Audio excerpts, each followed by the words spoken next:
pada saat kita tidak mengetahui penyebab perdarahan secara pasti, misalnya setelah anamnesis pemeriksaan fisik laboratorium awal masih belum dapat menyingkirkan kedua penyebab tersebut, apakah varisial atau non-varisial, maka kita perlu melihat data. Apa penyebab terbanyak perdarahan saluran sambungan atas di Indonesia? Dan dari data diperlihatkan bahwa yang terbanyak adalah esophageal varices, yang kedua gastric ulcer, yang ketiga duodenal ulcer. Jadi kalau kita tidak tahu apa penyebab perdarahannya, tentunya kita harus membuat DD, varisial atau non-varisial. Dan berdasarkan data, yang terbanyak adalah varisial bleeding, baru yang DD kedua adalah non-varisial bleeding. Berdasarkan rekomendasi untuk tindakannya, kita lihat varisial bleeding masih rekomendasi yang terakhir dari ISO 2018 dari European. Kemudian untuk yang non-varisial bleeding yang terakhir dari American College Gastroenterology tahun 2021. Untuk resusitasi, baik varisial maupun non-varisial, sama-sama menggunakan kristaloid. Tidak perlu menggunakan koloid.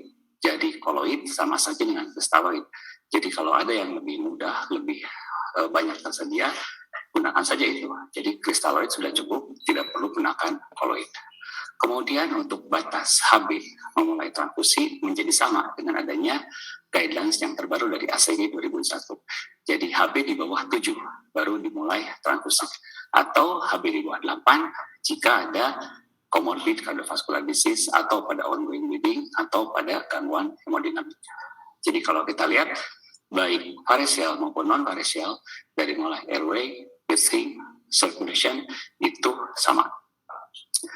Baru pada saat masuk ke disability berbeda. Tetapi untuk varisial atau non-varisial bleeding, disability ini kita ganti menjadi drugs. Jadi baru pada obat-obatan ada perbedaan antara varisial dan non-varisial bleeding.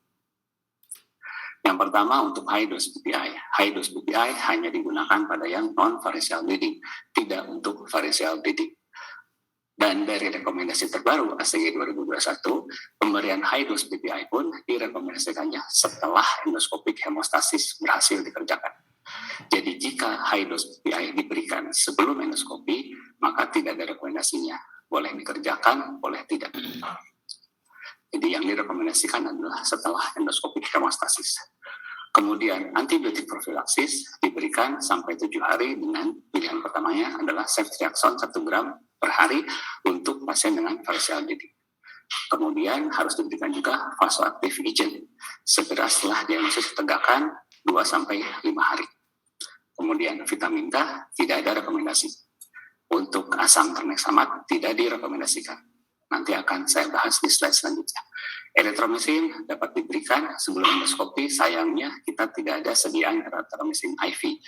Kemudian laktulos diberikan untuk mencegah ensefalopati pada pasien dengan pendarahan varises. Jadi kalau kita lihat di sini, pada pasien varisial bleeding yang harus diberikan setelah tadi A, B, dan C adalah antibiotik profilaksis dan vasoactive agent dan laktulos untuk mencegah ensefalopati. Untuk BPI hanya diberikan pada pasien dengan pendarahan non-varisial. Tidak perlu memberikan BPI pada pasien varisial bleeding. Sekarang kita lihat datanya untuk asam tranexamat ini. Data yang sebelumnya tahun 2014 dari Cochrane menyatakan bahwa pemberian asam tranexamat ini mempunyai benefit dalam menurunkan mortalitas. Atas dasar itulah asam tranexamat dapat diberikan pada pasien dengan GI bleeding.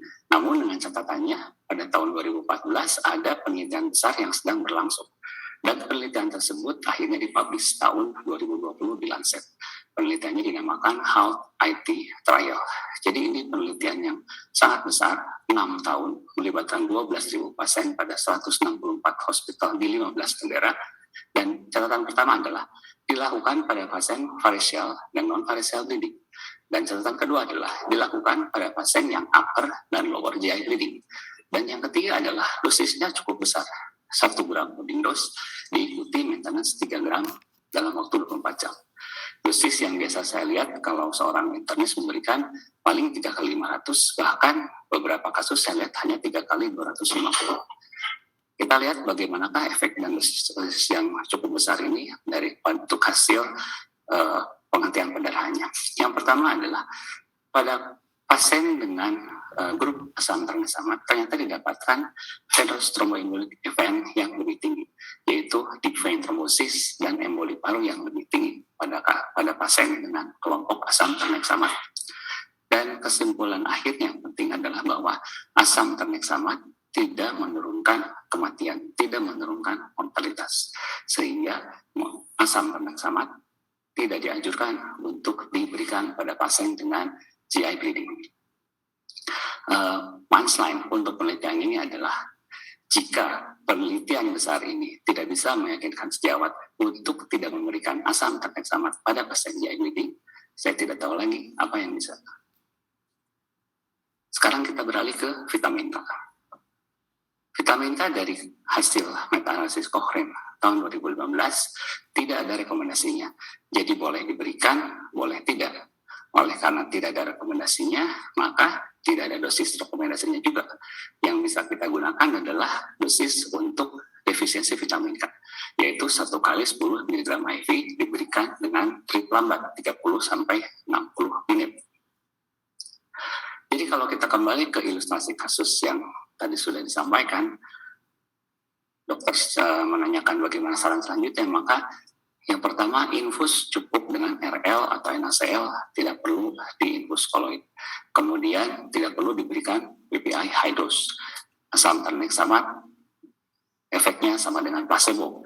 Jika diberikan vitamin K cukup 1 kali 10. Transfusi setuju diberikan. Walaupun HB masih di atas 7,3, tetapi pasien masih ongoing bleeding dengan gangguan hemodinamik, maka transfusi dibenarkan untuk diberikan. Kita beralih ke outline yang selanjutnya, peranan terlipresin pada pasien dengan variceal bleeding. Terlipresin ini merupakan suatu prodrug untuk lisin vasopresin LVP, yaitu analog vasopresin sintetik yang diturunkan dari hormon manusia alami atau endogen arginin vasopresin. Dan terlipresin ini berbeda dari arginin vasopresin dalam substitusi lisin untuk arginin pada posisi ke-8 AVP endogen dan penambahan 3 residu glisil pada terminal aminonya.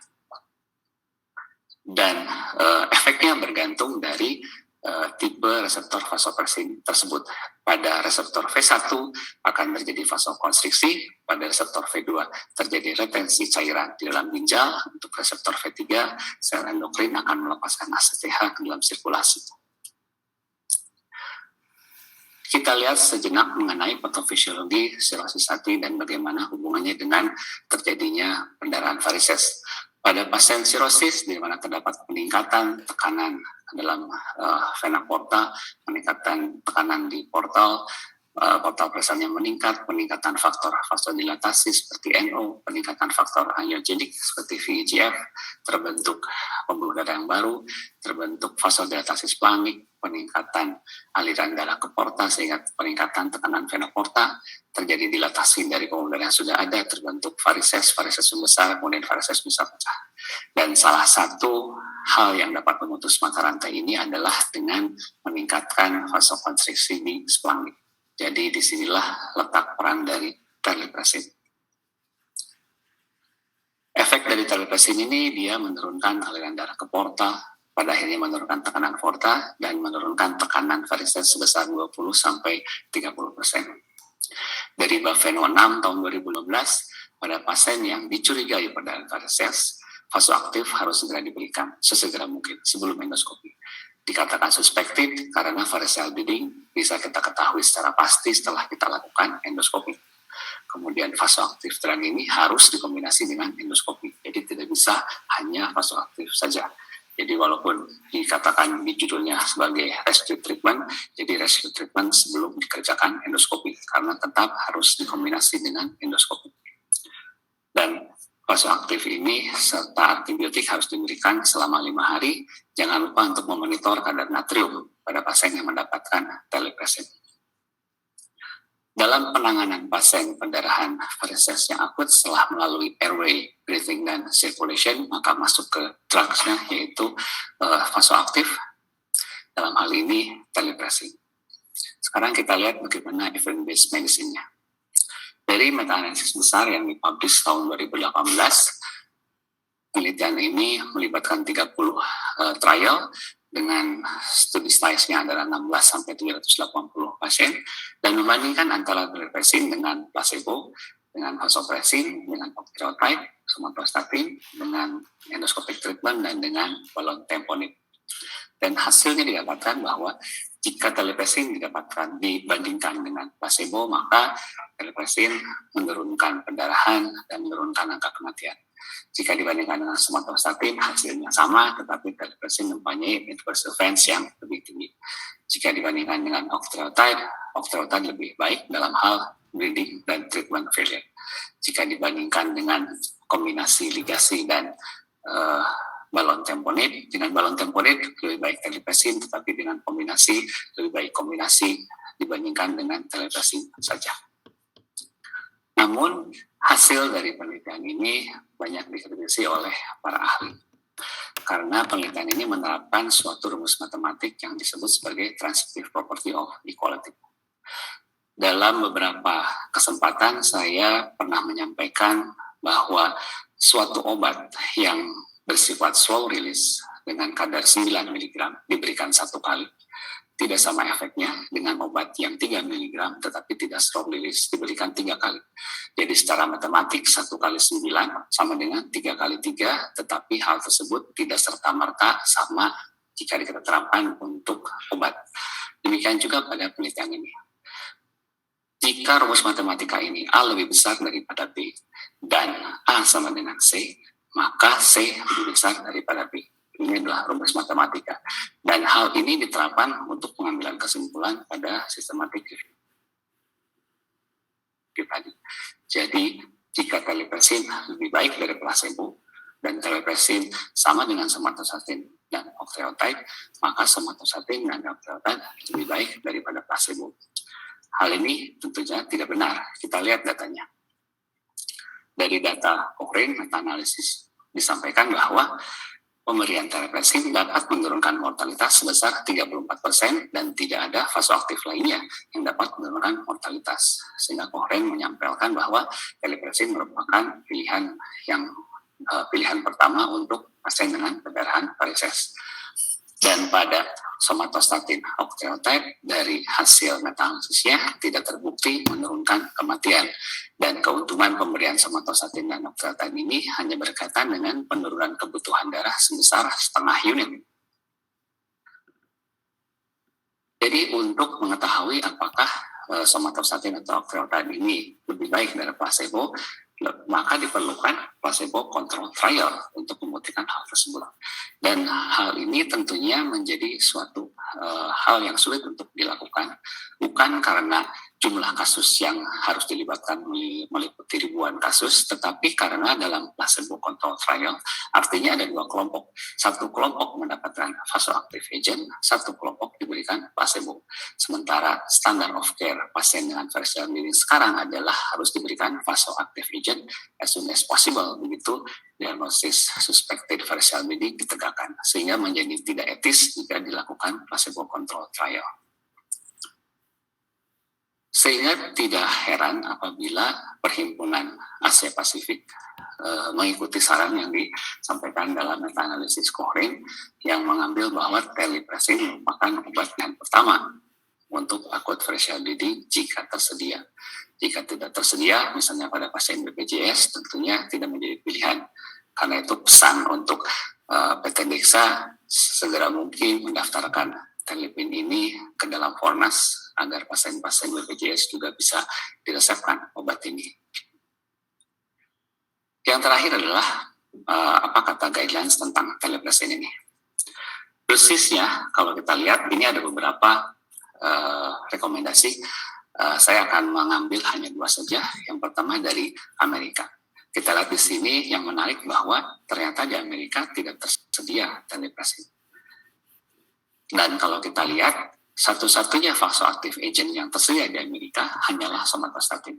Jadi kalau kita biasa beranggapan bahwa di Amerika sudah lebih maju, segala macam tersedia, termasuk obat-obat ini sudah lengkap, ternyata untuk variceal bleeding kita setidaknya 2 langkah lebih maju karena kita mempunyai 3 pilihan obat, sementara di Amerika mereka hanya punya 1 pilihan obat.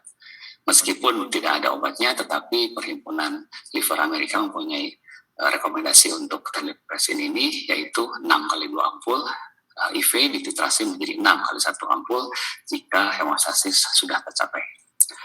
Dan PPHI dengan ketuanya Dr. Lisan dan Ketua Tim Konsensus Nasional Hipertensi Portal sudah membuat suatu konsensus dan mengeluarkan konsensus ini pada bulan Maret tahun ini dengan dosis terlipresinnya pun sama dengan yang dikeluarkan oleh ASLD. Jadi 6 kali 2 ampul IV jika sudah tercapai hemostasis, sudah diendoskopi, tercapai hemostasis, dosis perlu diturunkan menjadi 6 kali 1 ampul dan diberikan selama 2-5 hari tergantung situasi pasien. Sedikit menyentuh mengenai pasien perdarahan varises yang mengalami acute kidney injury, nanti untuk AKI akan dibahas lebih lengkap oleh Dr. Irsan. Ada satu penelitiannya. Jadi pada pasien dengan perdarahan saluran cerna yang masif akan terjadi penurunan volume darah efektif, kemudian penurunan aliran darah ke ginjal sehingga timbul acute kidney injury. Dan AKI ini akan meningkatkan risiko kematian sebesar 4,92 kali lebih tinggi pada pasien sirosis hati.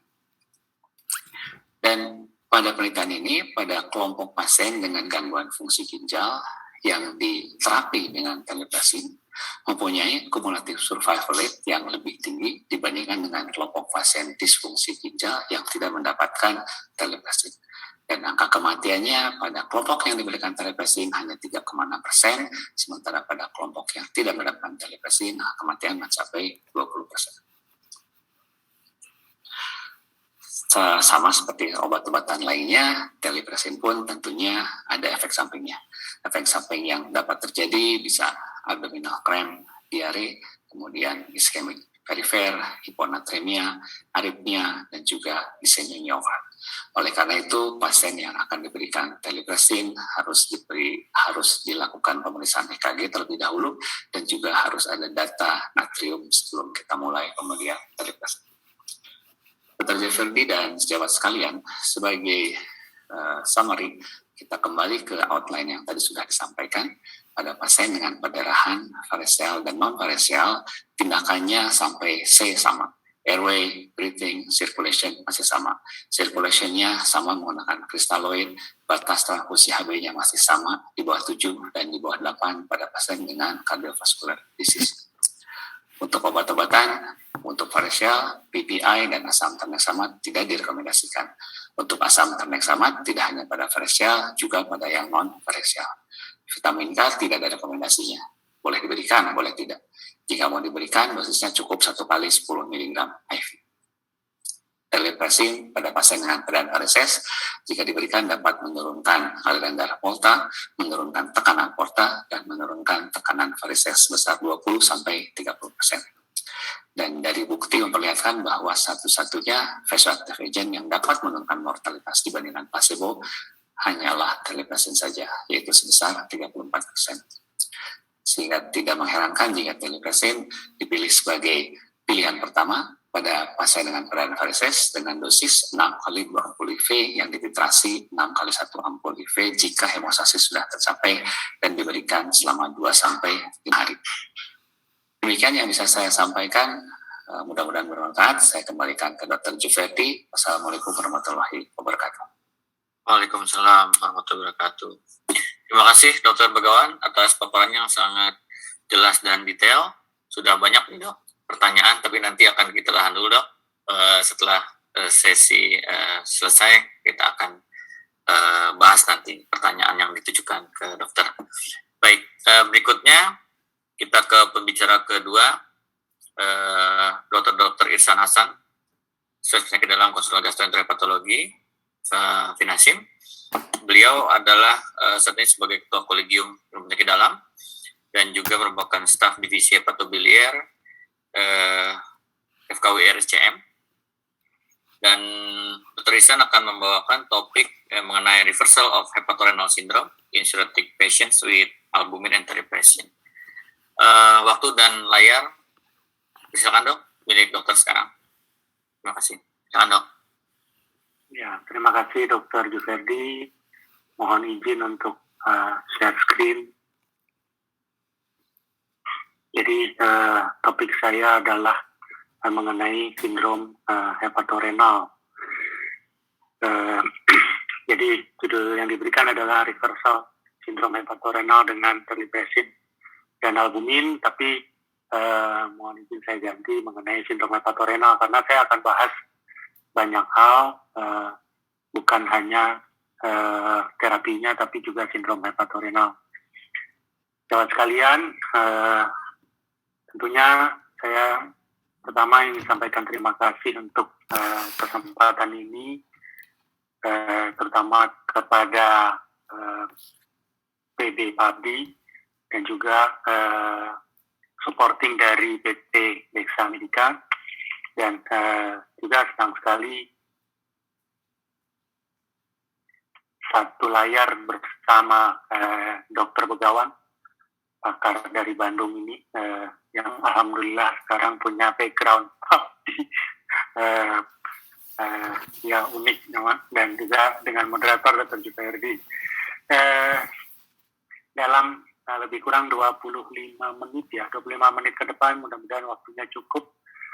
Izinkan saya membahas mengenai perjalanan penyakit sirosis hati, klasifikasi gangguan fungsi hati pada sirosis, patogenesis gangguan fungsi ginjal pada sirosis, prinsip diagnosis dan tata laksana gangguan fungsi ginjal pada sirosis, terlibesin, dan juga membahas konsensus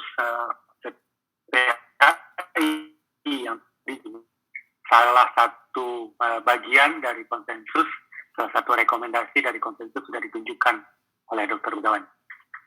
Nah, sirosis hati kita tahu dimulai dari kondisi penyakit hati kronik yang membutuhkan waktu panjang 10-35 tahun menjadi sirosis. Dan sirosis itu bisa kompensata dan terus kompensata sampai pasien meninggal. Tapi bisa juga menjadi dekompensata, dan ini juga memerlukan waktu panjang. Tetapi setelah mengalami dekompensata, segala macam lanjutannya bisa terjadi. Misalnya kematian, pasien juga mengalami karsinoma hepatoselular, dan tentunya ini yang tidak kita harapkan. Nah, kejadian kompensata menjadi dekompensata ini biasanya dicetuskan oleh satu dan lain hal. Misalnya perdarahan, tadi sudah dibahas oleh Dr. Begawan, adanya asites, ensefalopati, dan lain-lain. Lalu, mengapa seseorang mengalami dekompensata?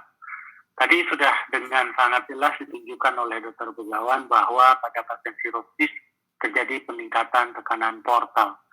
Dan peningkatan tekanan portal ini akan memicu terbentuknya kolateral. Dan terjadi vasodilatasi di splagnik, dan kemudian ini juga akan membuat tekanan portalnya juga meningkat. Dan kemudian karena berbagai hal tadi, terjadilah perdarahan, terjadilah ensefalopati, asites, sindrom hepatorenal, hiponatremi, sindrom hepatopulmonal, dan lain-lain.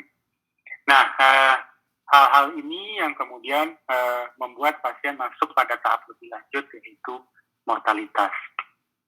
Hari ini kita membahas mengenai sindrom hepatorenal.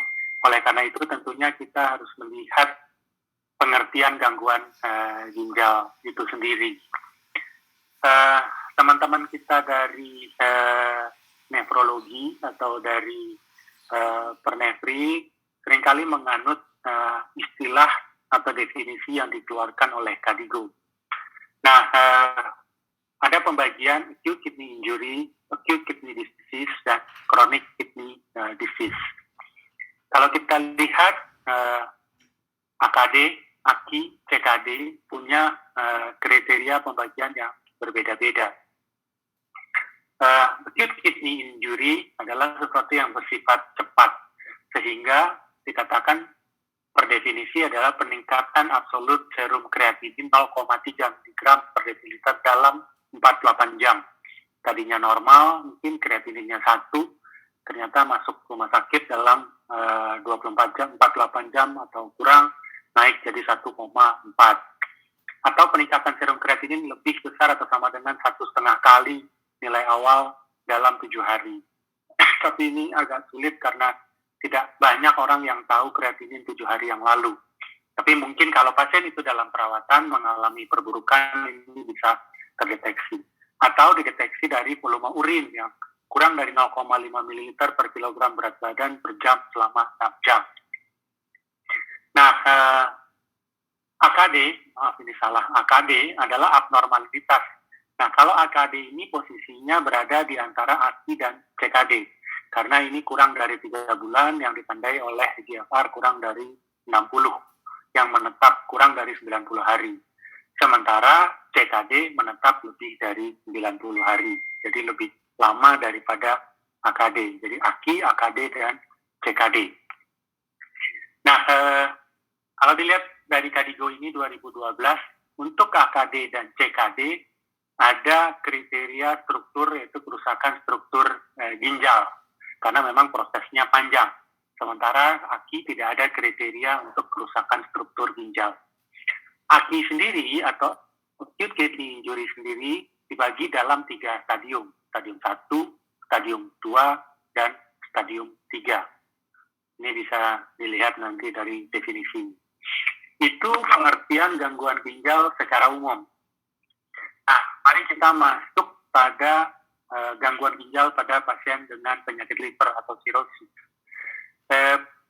Di dunia ada perkumpulan para pakar liver yang mendalami bidang ASITES. Mereka sebut diri sebagai perkumpulan International Club of Ascites atau ICA. Nah, kelompok inilah yang banyak mengutak-atik dan meneliti mengenai sindrom hepatorenal, mengenai SBP,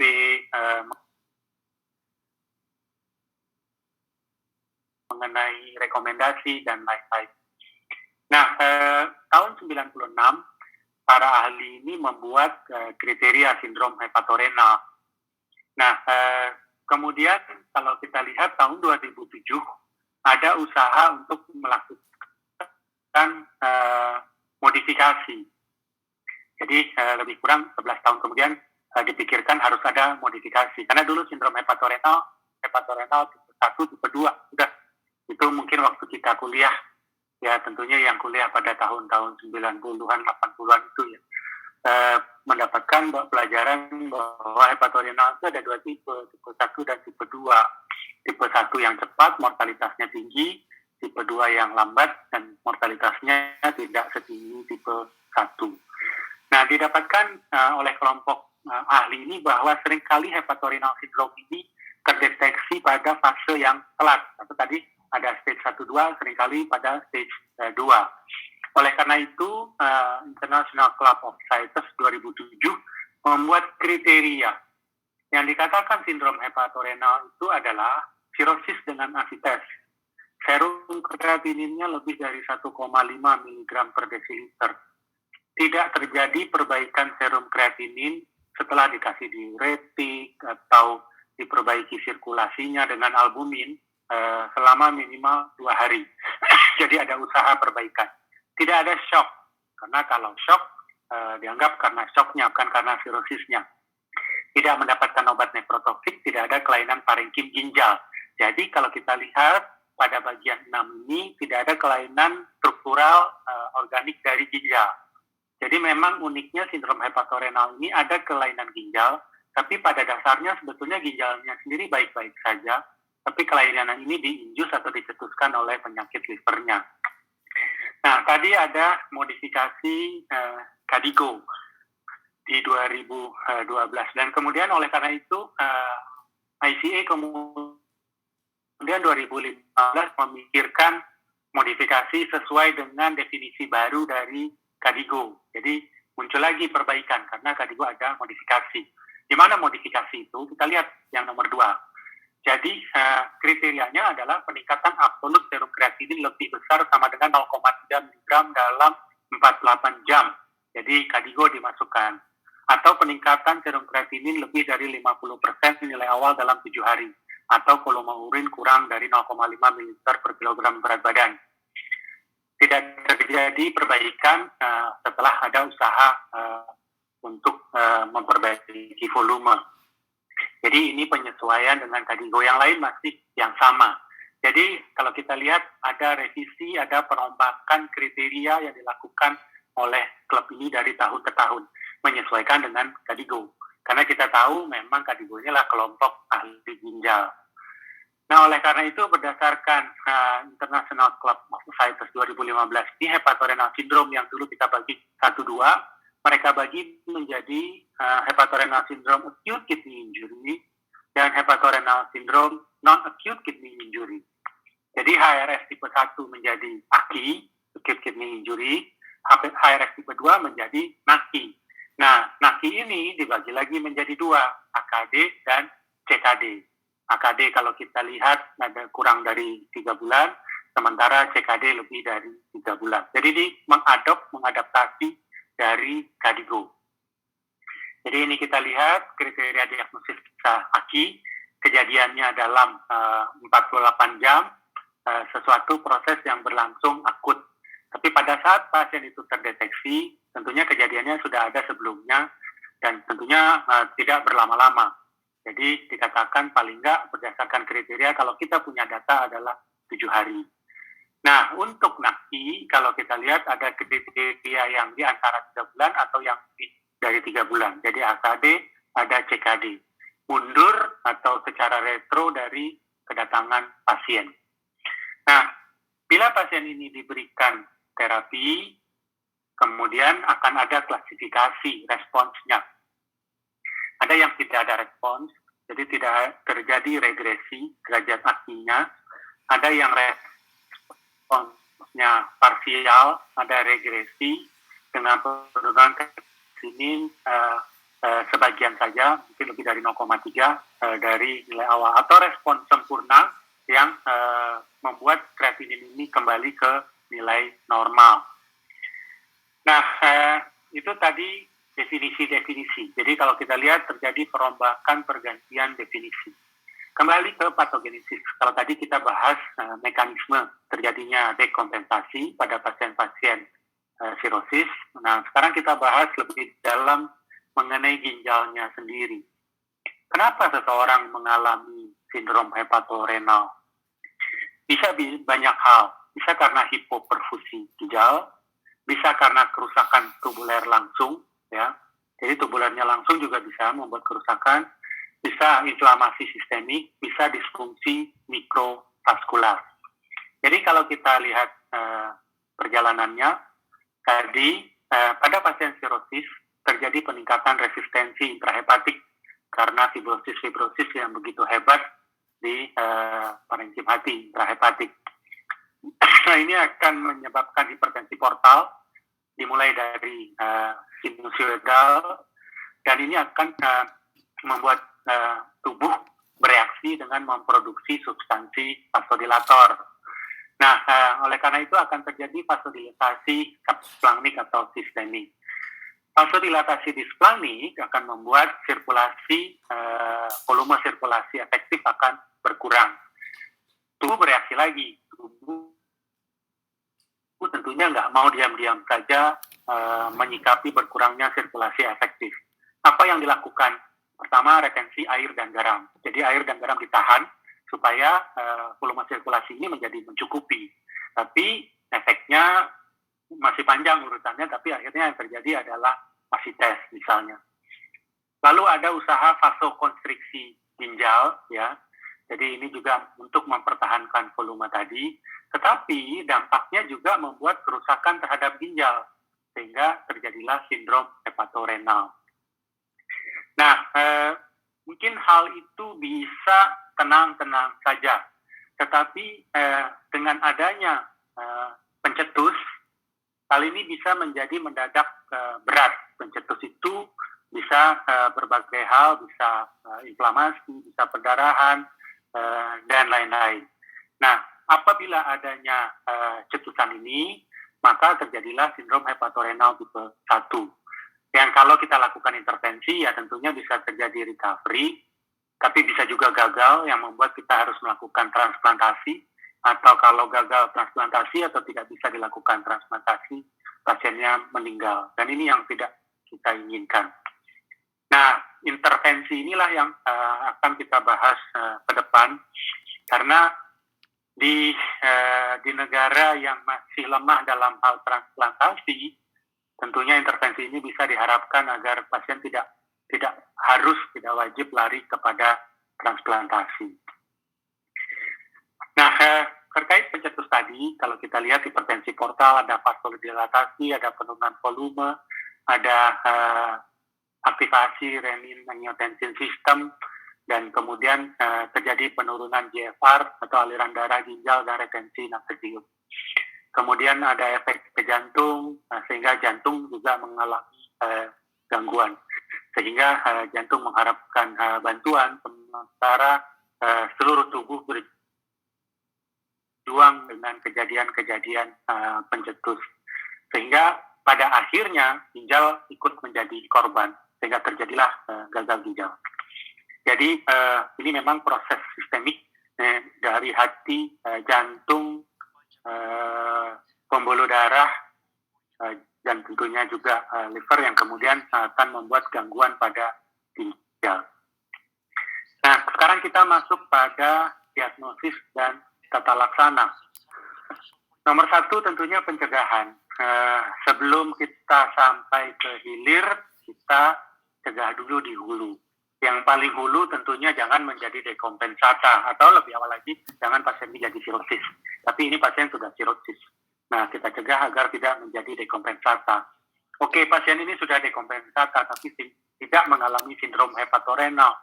Pasien ini ada asites, jangan sampai sindrom hepatorenal. Ada beberapa cara pencegahan. Misalnya, kalau pasien ini mengalami SBP atau PBS, peritonitis bakterialis spontan, berikan albumin selain antibiotik. Jadi sudah menjadi protokol untuk memberikan albumin pada pasien yang mengalami SBP selain pemberian antibiotik. Nah, ini yang banyak kami lakukan, dan saya yakin sejawat juga banyak yang melakukan atau menjalankan tindakan ini. Pasien-pasien dengan asites pasif, asites refraktor, kita lakukan parasintesis volume besar, large volume parasintesis. Pada pasien ini wajib kita berikan albumin, 6-8 gram per liter cairan asites yang dikeluarkan. Tujuannya bukan menaikkan kadar albumin, tapi tujuannya mencegah terjadinya hepatorenal syndrome tipe NACI. Nah, jadi kalau alur diagnosisnya, kalau kita lihat pada initial stage, kita harapkan adalah pada fase awal kita monitor pasien ini, kita lihat apakah resolusi, apakah persisten, apakah progresi. Kalau pasien ini mengalami progresi, tentunya kita harus pikirkan segala sesuatu yang membuat kondisi makin berat. Ya, misalnya diuretik yang membuat volumenya berkurang, atau obat-obat yang bersifat nefrotoksik. Kemudian bila perlu diberikan volume expander yang membuat volume intravaskularnya menjadi meningkat. Kalau respons baik, kalau tidak respons, makanya kita lihat apakah masuk kriteria ASI. Kalau masuk, maka pasien ini harus diberikan vasokonstriktor dan albumin. Nah, kembali pada diagnosis, saya kutip rekomendasi dari EASL, European Association for Study of Liver 2018. Dikatakan penting untuk membedakan apakah ini benar AKI atau nekrosis tubular. Jadi apakah ini kelainan struktural, tubular nekrosis pada ginjalnya. Walaupun dikatakan 68% penyebab AKI biasanya prerenal. Nah, dianjurkan sebetulnya untuk memeriksa neutrofil dilatinase, tapi ini memang agak sulit untuk kita periksa di rumah sakit kita. Nah, prinsip tata laksana sindrom hepatorenal tentu satu deteksi. Pada pasien yang rutin dilakukan large volume parasintesis, pantau ginjalnya. Pada pasien yang mengalami SBP, pantau fungsi ginjalnya. Pada pasien-pasien bahkan yang mengalami infeksi, harusnya kita pantau fungsi ginjalnya. Lalu kita identifikasi penyebab hepatorenal sindromnya, apakah tadi karena obat, karena pemberian diuretik, dan lain-lain. Kalau ada infeksi, atasi infeksinya.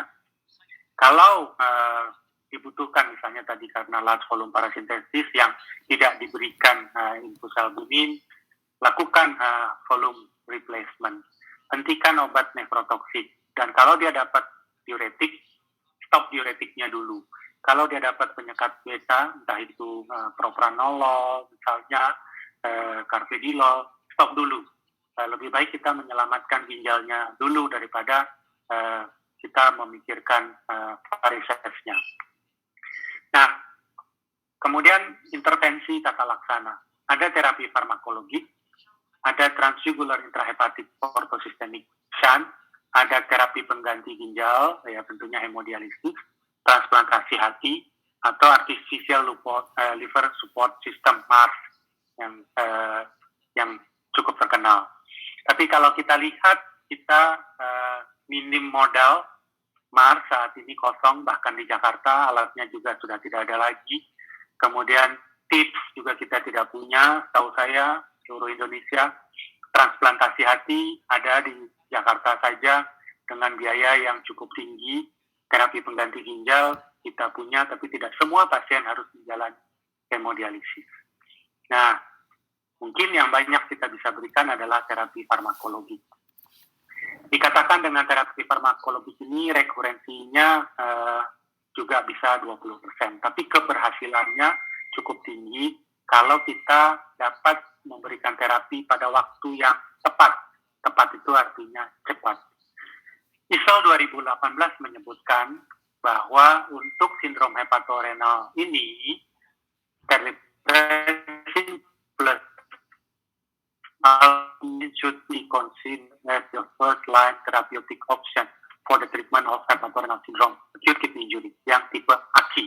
Jadi pilihannya adalah terlipressin plus albumin. Bagaimana untuk yang tipe 2 atau tipe NAKI? Bisa, dia juga bagus. Tapi lihat pernyataan dari ISO ini, unfortunately, recurrence after the withdrawal of the treatment is the norm, dan yang membuat kontroversi.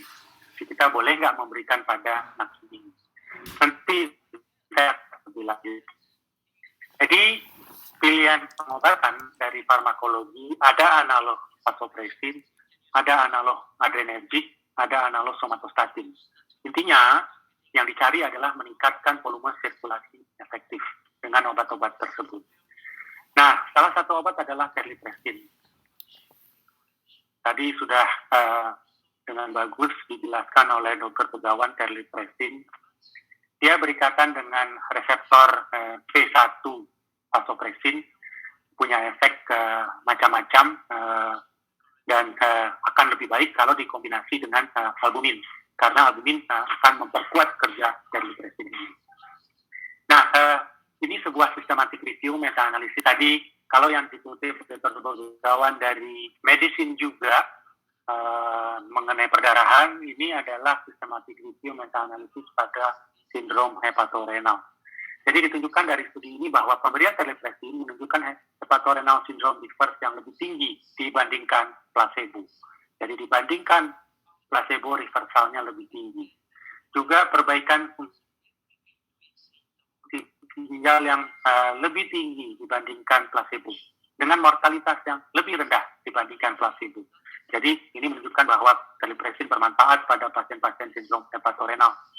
Kemudian studi ini mencoba membandingkan bagaimana kalau terlipressin dikombinasi dengan albumin, lalu yang satu lagi albumin saja, tidak pakai terlipressin, yaitu placebo.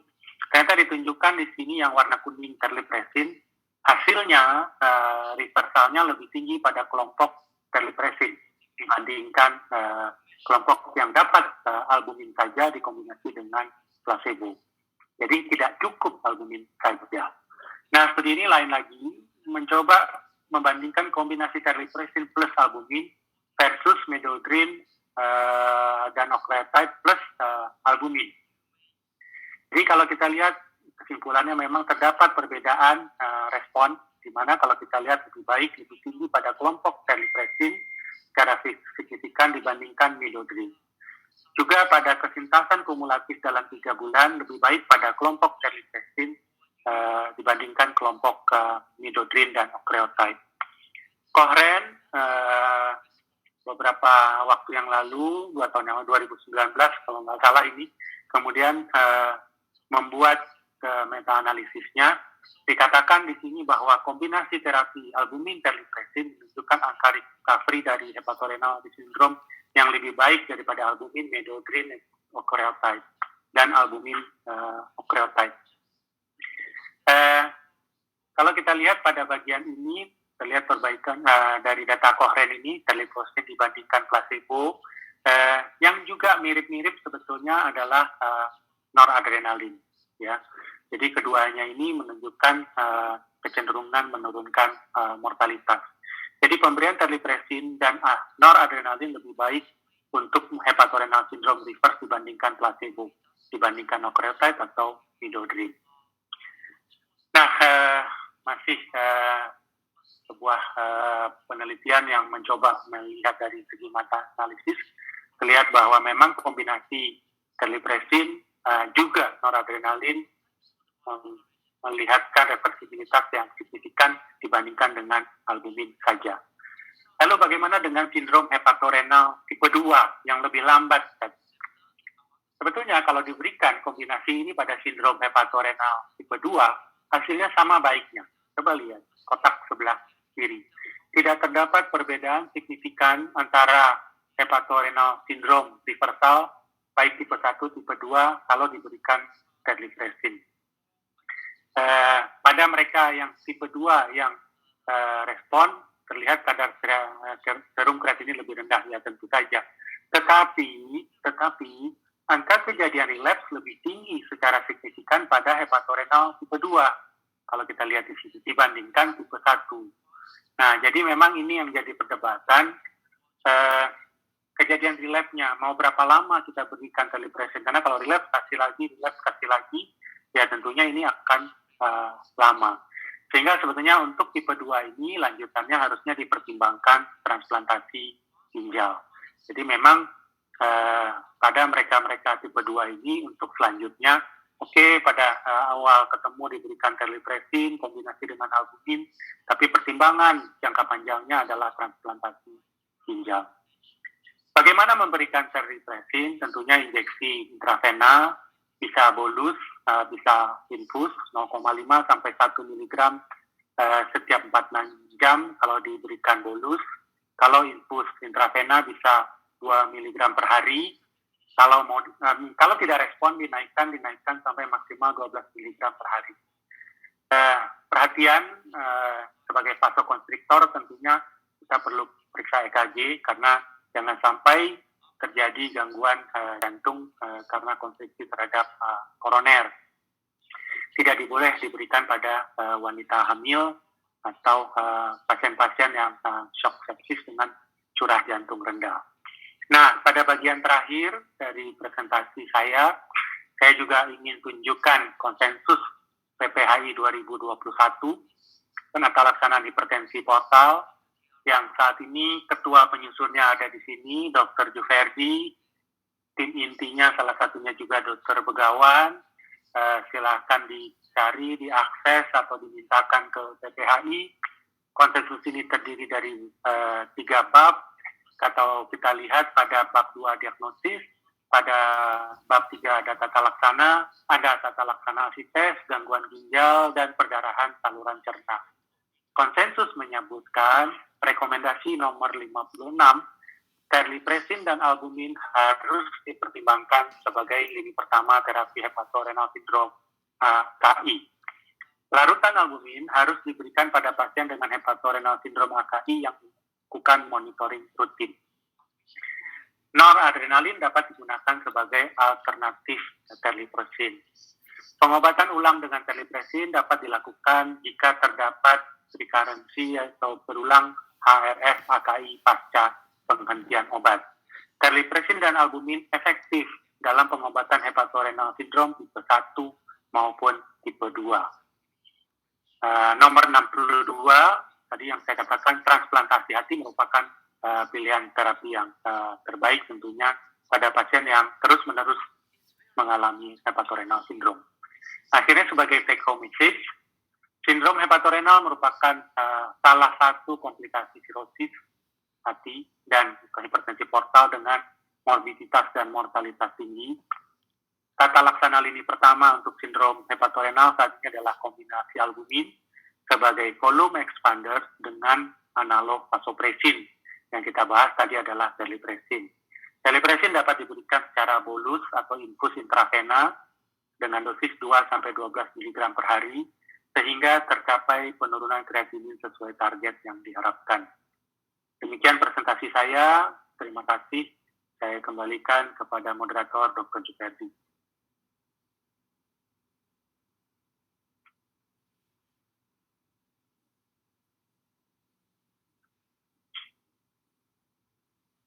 Baik, terima kasih Dr. Irsan atas paparannya yang sangat jelas.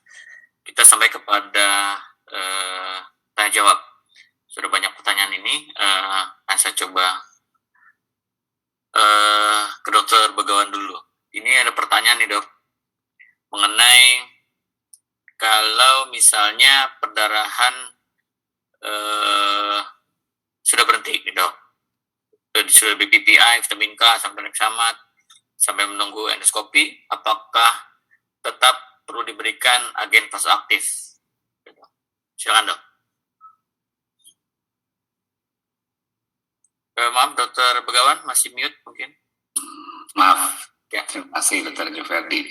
Jadi ini tadi yang saya sampaikan persis seperti yang saya sampaikan, jadi sudah menjadi semacam protokol terapi bagi teman-teman di IGD pada pasien apapun perdarahan penyebabnya, yang diberikan adalah PPI, vitamin K, asam tranexamat gitu ya. Jadi kembali kita harus melihat diagnosis perdarahannya, apakah ini varesial atau non varesial. Jika dia non varesial, maka tentunya pemberian PPI yang dibenarkan. Tetapi pada yang varesial bleeding, yang harus diberikan adalah vasoaktif. Jadi kalau pada pertanyaan ini diberikan BPI, vitamin K, asam tranexamat, kemudian bisa berhenti, kita kembali ke patofisiologi perdarahan. Mengapa pada pasien dengan perdarahan varesial, katakanlah diberikan obat yang seperti ini, BPI, vitamin K, asam tranexamat, bisa berhenti. Jadi seolah-olah obat ini yang menghentikan perdarahannya. Tetapi kalau kita baca kembali patofisiologi pasien dengan perdarahan saluran cerna, bagian atas, perdarahan itu 80% berhenti sendiri. Jadi kita sering mendapatkan pasien yang datang ke IGD atau ke tempat praktek 2-3 hari lalu berdarahnya, sekarang dia datang ke klinik atau datangnya ke IGD, darahnya sudah berhenti. Gitu. Jadi artinya obat yang kita berikan pada pasien varesial bleeding, PPI, vitamin K, asam tranexamat, itu adalah efek placebo, bukan obat ini yang menghentikan perdarahan. Kemudian berkaitan dengan kalau dia varesial bleeding, kemudian sebelum di endoskopi, guidelines-nya adalah harus sesegera mungkin diberikan vasoaktif. Jadi vasoaktif harus dimulai pada saat kita membuat diagnosa suspected varesial bleeding. Karena diagnosis tegak varesial bleeding tentunya harus endoskopi. Tapi begitu kita mendapatkan pasien sirosis, kita curigai ini adalah varesial bleeding, maka vasoaktif agent harus diberikan sebelum dikerjakan endoskopi. Demikian, Dr. Juverdi. Ya, baik Dok, terima kasih. Menyambung pertanyaan tadi Dok, ini setelah di ligasi misalnya, kemudian sudah diberikan obat vasoaktif, kemudian kan sudah teratasi, apakah masih terus diberikan represinya? Kalau diberikan berapa lama Dok? Ya, terima kasih Dr. Juverdi. Jadi seperti konsensus yang sudah dibuat juga di konsensus PPHI, jadi setelah dilakukan ligasi, dihentikan perdarahannya, maka dosis terlipressinnya diturunkan dari tadinya 6 kali 2 ampul menjadi 6 kali 1 ampul. Diberikannya selama 2-5 hari, tergantung dari klinisnya. Kalau memang katakanlah varisesnya besar-besar begitu, ada portal hipertensi gastropati juga, kita khawatir terjadi rebleeding, kita dapat memberikan sampai 5 hari. Jika varisesnya memang kecil dan sudah kita ligasi semuanya, kita yakinkan tidak akan ada perdarahan ulang, maka bisa diberikan hanya cukup sampai 2 hari saja. Ya Dok, kemudian terkait ini dok, ada rekomendasi pemasangan NGT dilanjutkan dengan bilas lambung. Itu bagaimana dok pada pecah varises esofagus? Mungkin harus beri klarifikasi lagi dok mengenai pasang NGT dan kubah lambung ya, bilas lambung apakah masih dianjurkan. Kemudian untuk yang PPI, apakah pada partial bleeding itu dosis standar atau memang harus ada double dose misalnya dok sebelum endoskopi? Ya, saya jawab yang pertama, yang pemasangan NGT. Memang kalau kita lihat pemasangan NGT, kalau dalam guidelines di luar tidak dianjurkan lagi, tetapi kita harus melihat fasilitas baik sarana, prasarana, manpower, dokternya di kita tentunya tidak sama dengan di luar. Jadi di kita banyak jomplang begitu, jadi di kota besar mungkin di tempat dokter Jufeti, tempat dokter Iksan alatnya lengkap, dokternya lengkap, tetapi di daerah mungkin ada yang alatnya tidak ada konsultan dasarnya juga, tidak ada dokter yang sudah pelatihan endoskopi juga gitu. Jadi salah satu alasan logis dipasang NGT pada kondisi tersebut adalah untuk mencegah terjadinya aspirasi. Kalau misalnya pasiennya pendarahan masif, tentunya bukan NGT yang dipasang. Kalau misalnya diagnosisnya karena variceal bleeding, kita bisa memasang Sengstaken Blacksmore tube, SB tube. Jadi untuk menekan varices fundus dan varices esophagus. Untuk bilas lambung sudah tidak dianjurkan kembali, apalagi dengan menggunakan air yang dingin. Karena dikhawatirkan dengan penggunaan air dingin ini membuat vasokonstriksi dan timbul shock. Jadi tidak dianjurkan lagi untuk dilakukan bilas lambung.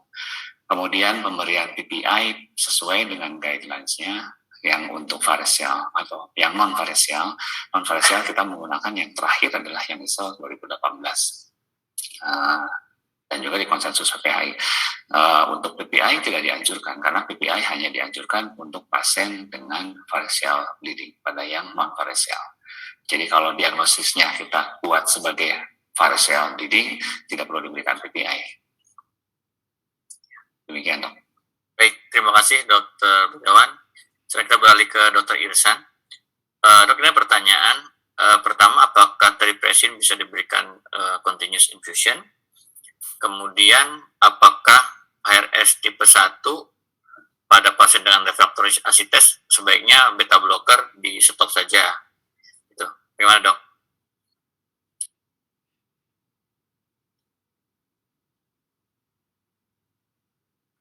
Silakan Dr. Irsan.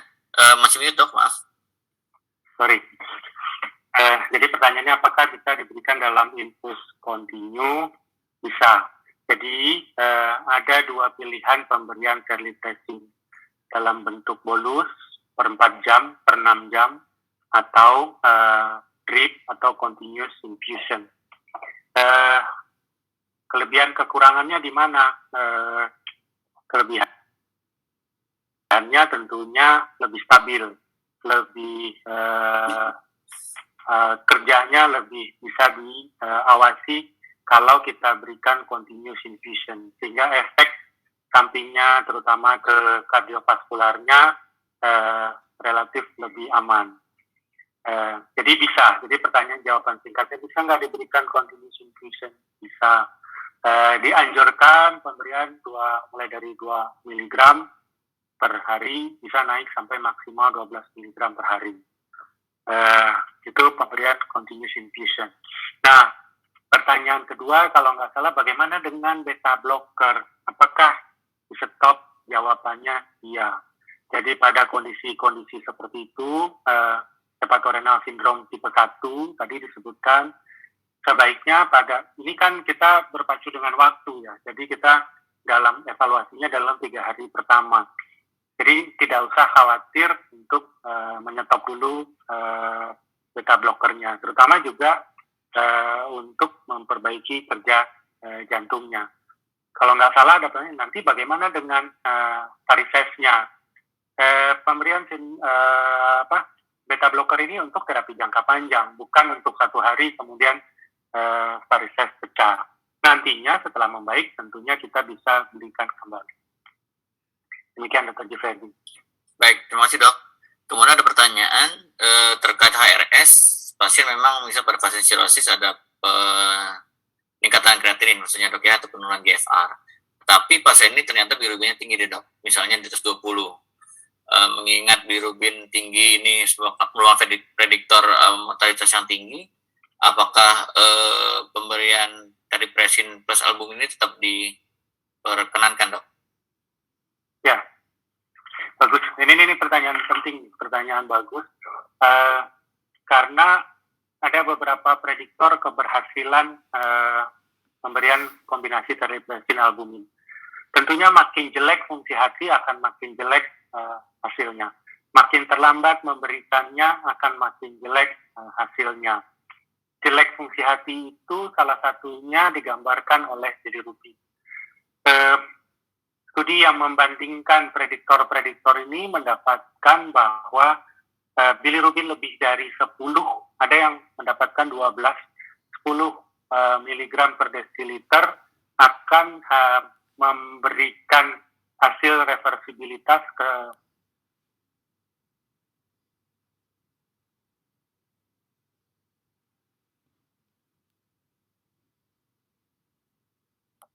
perbaikan fungsi ginjal hanya sekitar mungkin 13. Apakah saya berikan teripresin albumin?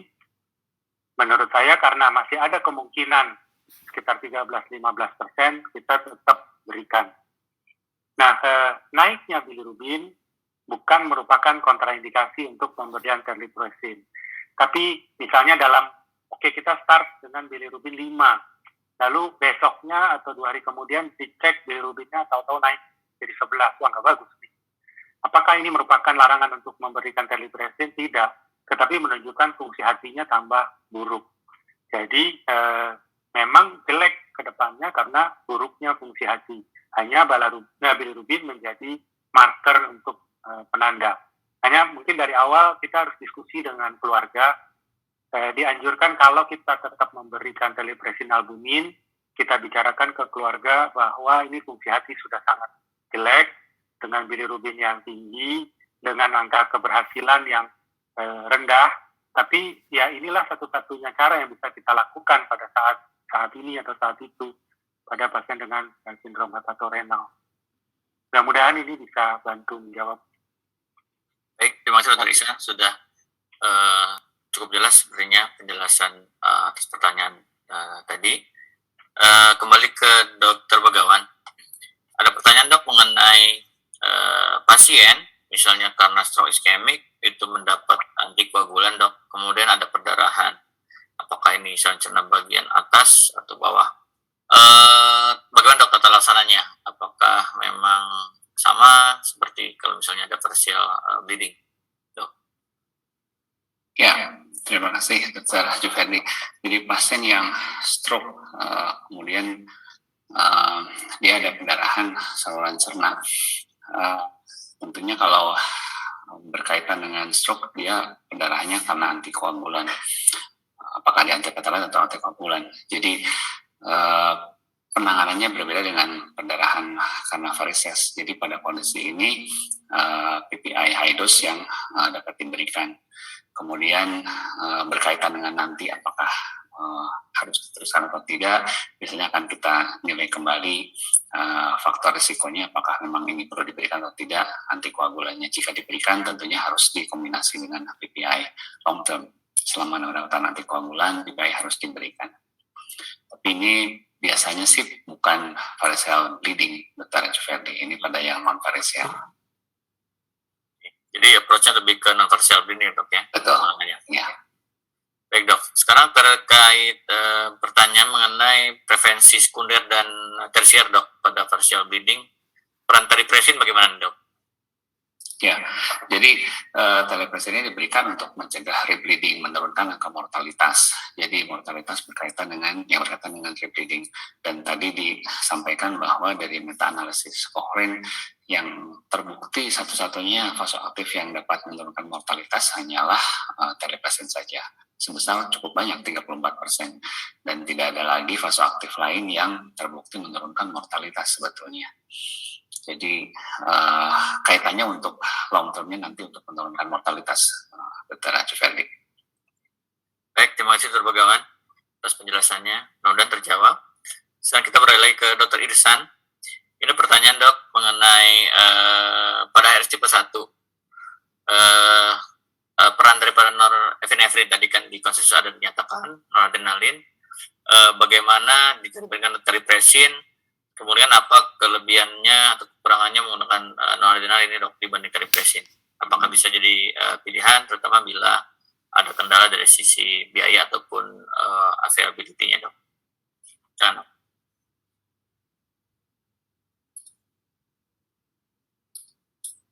Ya, terima kasih. Jadi pertanyaannya perbandingan teripresin dan adrenalin. Kalau kita lihat studi-studi tadi yang sudah saya sampaikan, bahwa studi itu melaporkan bahwa noradrenalin hasilnya hampir seimbang dengan teripresin. Nah, jadi memang kita harus akui bahwa studi itu memberikan hasil yang dengan noradrenalin memberikan hasil yang cukup baik juga dibanding dengan teripresin. Nah, tetapi dari segi biaya mungkin akan lebih murah mungkin dengan noradrenalin. Tapi kita harus pilih yang mana. Kalau guidelines mengatakan dua-duanya bisa dipakai. Tadi saya tunjukkan dari PPHI juga mencantumkan noradrenalin bisa dipakai. Tapi mungkin kalau pemberian adrenalin adalah kemungkinan efek samping yang harus dipantau lebih ketat, terutama efek ke kardiovaskuler. Tapi kalau jawaban singkatnya, bagaimana hasil studinya, terlihat hasil yang hampir sebanding noradrenalin dengan teripresin. Demikian Dr. Giverdi. Ya, baik. Terima kasih dok. Ini ada pertanyaan terkait, mungkin tidak terkait hepatorenal, tapi mungkin terkait hepatologi dok ya. Ini ada pertanyaan dok, bagaimana untuk pasien yang anti-HCV-nya positif, tapi HCV-nya negatif, apakah bisa menjadi sirosis hepatis dok, berkembang menjadi sirosis? Terima. Baik, mungkin ini pengertian anti-HCV dan HCV-RNA ya. Mungkin sejawat mendapati pasien sirosis anti-HCV positif, tapi HCV-RNA tidak terdeteksi. Anti-HCV itu akan ada seumur hidup. Jadi kalau kita mendapati pasien anti-HCV positif dengan HCV-RNA tidak terdeteksi, kemungkinannya dua, HCV-RNA-nya tidak ada, atau HCV-RNA-nya sangat rendah. Tapi sangat kecil kemungkinan HCV-RNA-nya sangat rendah, karena biasanya pada hepatitis C, HCV-RNA-nya lebih dari ambang deteksi. Jadi asumsinya adalah pada pasien itu adalah pasien yang sudah tidak punya virus lagi. Pengertian ini yang juga kita harus sampaikan kepada pasien-pasien yang kita terapi, bahwa dengan pemberian terapi, HCV-RNA menjadi hilang, menjadi tidak terdeteksi, tapi anti-HCV tidak akan pernah hilang. Kadangkala pada saat kita memberikan terapi hepatitis C, kita sibuk dengan HCV-RNA, kita lupa memberitahu kepada pasien. Sehingga pada suatu hari kalau pasien melaksanakan medical check-up, dia lihat anti-HCV positif, pasiennya terkaget-kaget. Kok dinyatakan sembuh? Saya cek anti-HCV-nya masih ada, masih positif. Saya sendiri pernah mengalami kejadian seperti ini, yang pasiennya balik datang sesudah check-up di Singapura, menanyakan, dok katanya sembuh, tapi kok di Singapura saya check-up anti-HCV saya positif. Saya yang salah, karena nggak bilang ke pasien ini bahwa kita nggak ngutak-ngatik lagi anti-HCV. Anti-HCV itu akan ada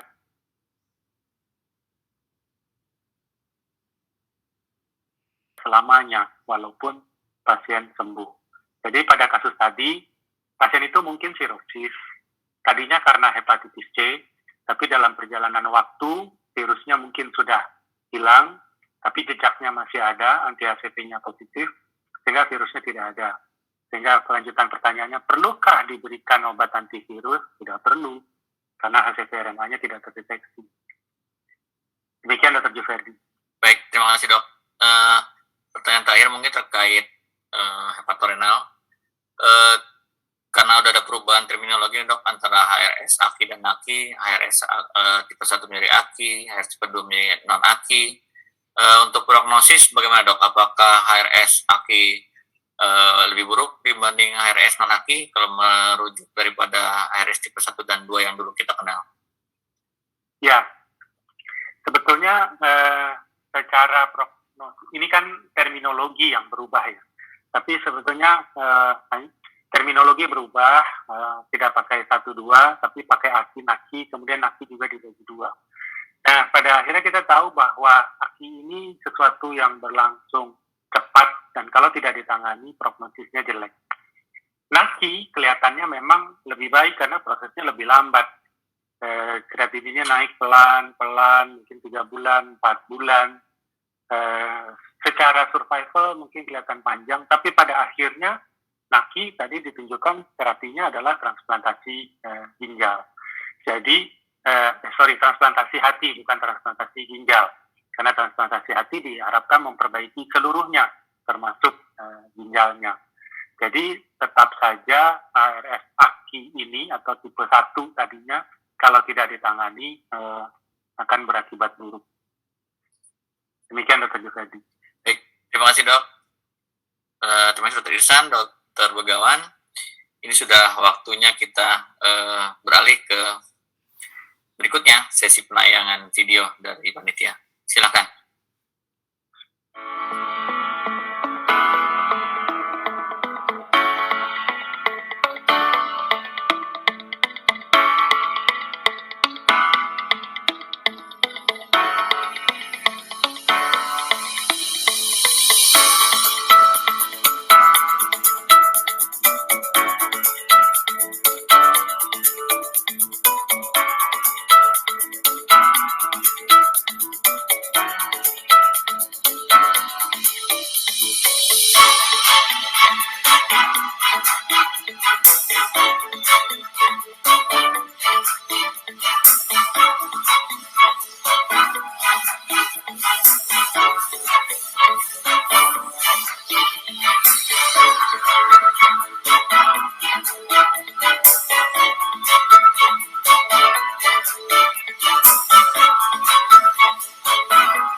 Sebagai akhir daripada webinar kita di siang hari ini, jadi bisa kita simpulkan bahwa teripresin mempunyai peran yang penting dalam penanganan variceal bleeding ya pada pasien cirrhosis, dan walaupun sudah dilakukan tindakan endoskopi tetap harus bisa terus diberikan teripresin sesuai dengan guideline tadi 2-5 hari, dan dosis bisa disesuaikan ya, bisa ditetrasi turun setelah tindakan hemostasis dikerjakan dan perdarahan bisa diatasi. PPI juga bisa diberikan, tadi sudah disebutkan ya, bahwa tetap sesuai guideline bisa diberikan, terutama juga diutamakan pada pendarahan non parsial, dan partial bleeding tetap sebagai utama adalah pemberian tindakan hemostasis, ligasi, dan pemberian vasopresor. Kemudian untuk hepatorenal syndrome juga teripresin mempunyai peran ya, terutama teripresin diberikan dengan albumin baik di HRS AKI ataupun HRS non AKI ya, walaupun pada HRS non AKI sering terjadi recurrent, tapi kalau terjadi recurrent pemberian teripresin plus albumin bisa diberikan. Kemudian pemberian noradrenalin bisa diberikan juga bila tidak terdapat teripresin, dan tentunya harus ada kehati-hatian dalam pemberian noradrenalin ini karena memang risiko untuk extravasasi dan vasokonstriksi ada gitu ya. Dan tadi ditekankan juga Dr. Irsan bahwa yang penting adalah untuk komplikasi ini, pendarahan variseal dan hepatorenal sebetulnya adalah pencegahan sirosisnya yang paling penting. Jadi jangan lupa, kalau memang pasiennya sudah ada komplikasi seperti ini, mau nggak mau kita harus atasi manajemen komplikasinya, tapi di hulunya mungkin adalah kita mencegah sirosis. Pasien-pasien hepatitis B, hepatitis C, ataupun penyakit hati lain yang berpotensi menjadi sirosis, harus kita tangani sejak awal supaya tidak menjadi sirosis. Nah, kalau tidak sirosis, tentunya hepatorenal sindrom bisa kita cegah, dan variceal bleeding kita bisa cegah. Baik, mungkin itu bisa saya sampaikan sebagai kesimpulan dan penutup di acara webinar kita siang hari ini dengan topik syarat challenges in managing liver cirrhosis complications. Saya ucapkan terima kasih sekali lagi kepada Dr. Begawan dan Dr. Ihsan Hasan sebagai narasumber kita siang hari ini yang telah banyak memberikan kita materi dan penjelasan ya, sehingga mungkin dapat membantu rekan-rekan sejawat dalam menangani masalah partial bleeding, cirrhosis dan hepatorenal syndrome. Dan juga terima kasih kepada PP PABDI yang telah menyelenggarakan webinar mengenai liver cirrhosis komplikasi di hari ini. Itu juga kepada mitra sponsor kita dari Dexa Medica. Baik, saya tutup. Terima kasih sekali lagi. Semoga bermanfaat. Selamat siang. Assalamualaikum warahmatullahi wabarakatuh.